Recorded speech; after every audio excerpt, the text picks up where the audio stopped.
Katika juhudi za kukabiliana na tamaduni zinazokandamiza katika maeneo ya ufugaji, zaidi ya walimu 25 wa shule za JS kutoka maeneo kame wamepatiwa mafunzo maalum ili kuwa mabalozi wa haki za wasichana katika jamii zao.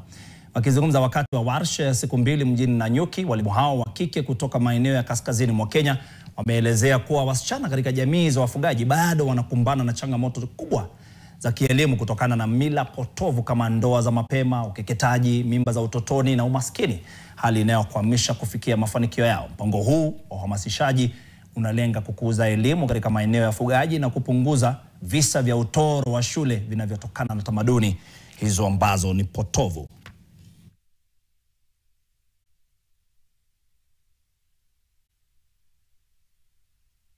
Unajua kama hakuna walimu wa grades GSS, wanaona wanafunzi walimu wa primary hawezi msaidia. Hawakuji shule, wako nyumbani tu amekaa. Najaribu kuongea na wao, yani niwajaribu kuwaelimisha. Nasema mkishafika grade 6 sio mwisho wa masomo. Kuna grade 7 mpaka tumalize. Umejua at least anaweza ongea, ni mtu kama mwingine. Alafu imetusaidia pia kujua umuhimu wa masomo. Sisi ilikuwa si lazima tusome wasichana. But kwa sasa tumejua mtoto msichana akisoma tunaweza saidia community. Hawa walimu wanaenda ku-encourage wanafunzi watoke, but pia tuna engage walimu na wazazi kuweza kutekea hawa wanafunzi katika shule ndio waweze kusoma na ku-diversify maisha yao.